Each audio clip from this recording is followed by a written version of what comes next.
hadis palsu yang diyakini oleh sebagian orang-orang sufi, ya, bahwasanya Rasulullah pernah ditanya, "Ya Rasulullah, bagaimana tentang penciptaan alam semesta?" Kata Nabi, yang pertama Allah ciptakan adalah nuru nabiyyika, yaitu cahaya nabimu yang pertama diciptakan. Waktu itu belum ada arsy, belum ada qalam, belum ada lauhil mahfuz, belum ada langit, belum ada bumi, belum ada manusia, belum ada jin. Yang pertama Allah ciptakan adalah cahaya Muhammad, berasal dari cahaya Allah Subhanahu wa taala. Ini hadis palsu. Hadis apa? Palsu. Nabi Muhammad SAW adalah keturunan Nabi Adam alaihissalam, dan dia bukan diciptakan dari cahaya. Yang diciptakan dari cahaya adalah malaikat. Adapun seluruh manusia, kata Nabi SAW, kullukum min Adam wa Adamu min turab. Seluruh kalian berasal dari Nabi Adam, dan Adam tercipta dari tanah. Nabi Muhammad SAW berkata, "Ana sayyidu waladi Adam yaumal qiyamah." Aku adalah keturunan Adam, yang paling pemimpin keturunan Adam pada hari kiamat kelak. Wala fakhar, dan aku tidak sombong. Adapun hadis palsu tadi mengesankan seakan-akan Nabi dulu sebelum ada Nabi Adam. Ada cahaya dahulu, baru kemudian ada Nabi Adam dan malaikat dan jin dan yang lain. Ini semua adalah tidak benar, ini hadis palsu. Saya ingin sampaikan hal ini ya, karena sebagian orang menganggap berlebih-lebihan kepada Nabi SAW, sehingga mereka mengatakan Rasulullah SAW tercipta dari cahaya, tidak seperti manusia-manusia yang lainnya. Kata mereka Rasulullah SAW tidak punya bayangan. Kenapa? Karena cahaya matahari terpantul dengan cahaya Nabi SAW. Ini semua khurafat, tidak benar ya. Kenapa? Seandainya Nabi SAW benar-benar badannya bercahaya, maka orang-orang kafir pasti sudah beriman ya. Ya. Mereka protes tatkala Nabi seperti manusia. Kata mereka, wa qalu ma li hadzal rasuli ya'kulu at-ta'ama wa yamshi fil aswaq laula unzila ilaihi malak fayakuna ma'ahu nadhira. Ya, kata mereka, Rasul macam apa ini Muhammad? Jalan di pasar makan makanan. Kenapa tidak diutus malaikat untuk menjadi Rasul? Ya. Jadi orang-orang kafir berangan-angan bahwasanya seorang Rasul ini memang spesial luar biasa. Nah, kalau Nabi ternyata badannya bercahaya, kira-kira Abu Lahab beriman enggak? Beriman lah usul. Ini cahaya ini ya. Ya. Abu Jahal juga beriman ya. Ya, tapi Nabi manusia biasa, makanya mereka ngejek ya. Kenapa kamu yang harus jadi Nabi? Mereka mengatakan demikian. Kenapa kamu yang harus jadi Nabi? Kok enggak ada yang lain? Kenapa kamu yang harus dipilih oleh Allah Subhanahu wa taala? Apa kelebihanmu? Mereka mengejek Rasulullah sallallahu alaihi wasallam. Jadi Nabi sallallahu alaihi wasallam memang disifati oleh Allah bercahaya, tapi bukan cahaya berarti keluar lampu dari tubuhnya. Seperti firman Allah Subhanahu wa taala, "Ya ayyuhan nabi, inna arsalnaka syahidan wa mubasysyiran wa nadhira wa da'iyan ila Allah bi idnihi wa sirajan munira." Allah mengatakan, kami mengutus engkau wahai Rasulullah sebagai seorang rasul yang menyuruh kepada jalan Allah, wa sirajan munira, adalah sebagai lampu yang bercahaya. Ini maksudnya adalah kiasan, bukan berarti Nabi adalah lampu yang menyala terang ya. Ustadz cerdas ini dengan nada mengejek, dia keberatan jika Rasulullah Shallallahu Alaihi Wasallam diciptakan lebih dahulu dibandingkan Nabi Adam alaihissalam. Dengan alasan bagaimana mungkin Rasulullah diciptakan sebelum Adam, sedangkan beliau Shallallahu Alaihi Wasallam adalah keturunan Adam alaihissalam. Dan kebiasaan Ustadz cerdas ini setiap kali membawa riwayat tanpa satu rujukan pun dia bawakan, karena dia yakin yang diajak bicara adalah orang-orang awam yang mudah dikelabui. Sekarang mari kita lihat apakah benar ketika Adam alaihissalam diciptakan sementara ruh Rasulullah Shallallahu Alaihi Wasallam belum ada. Dalam kitab Musnad Ahmad yang ditahqiq oleh Syuaib Al-Arnaud, jilid 27 yang diterbitkan oleh Muassasah Ar-Risalah, cetakan pertama tahun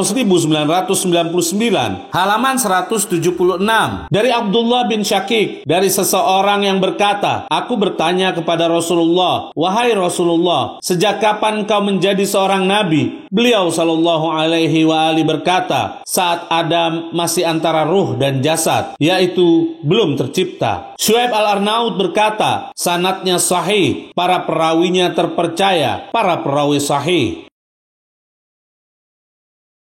Riwayat yang sama terdapat di dalam kitab berikut. Dalam kitab Sahih Sunan At-Tirmizi, salah satu ulama ahlu sunnah yang ditahqiq oleh Al-Albani, salah satu ulama Wahabi, jilid 3 yang diterbitkan oleh Maktaba Al-Ma'arif, cetakan pertama tahun 2000, halaman 484.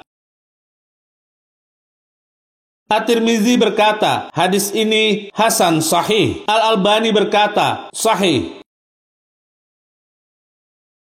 Jika ada yang mengatakan bahwa kalimat ju'ilta artinya engkau telah dijadikan, diartikan engkau telah ditakdirkan. Maka hal tersebut bukanlah sesuatu yang agung, karena semua nabi pun telah ditakdirkan oleh Allah Subhanahu wa Ta'ala untuk menjadi nabi. Riwayat ini menunjukkan bahwa Rasulullah sudah ada sebelum terciptanya Nabi Adam. Ini merupakan salah satu bukti bahwa beliau sallallahu alaihi wa alihi adalah makhluk Allah yang paling mulia. Yang aneh, Ustadz cerdas ini mengatakan jika Nabi sallallahu alaihi wa alihi bersinar, niscaya orang-orang kafir langsung beriman. Atas dasar apa sih Ustadz cerdas ini meyakini bahwa orang kafir pasti beriman? Banyak mukjizat para nabi yang ditampakkan kepada orang-orang kafir, namun mereka tetap tidak beriman. Satu hal yang paling penting bagi para pemirsa perhatikan, pernyataan dari salah seorang ulama besar Ahlus Sunnah wal Jamaah yang hakiki, yaitu Alamah Al-Alusi, ketika dia mengomentari tentang kekhalifahan Ali bin Abi Thalib. Namun, karena penjelasan beliau sangat panjang, maka kami akan ambil potongan di akhir saja. Dalam kitab tafsir Ruhul Ma'ani, karya Al-Alusi, salah satu ulama Ahlus Sunnah, jilid 6 yang diterbitkan oleh Dar Ihya At-Turas Al-Arabi, halaman 186.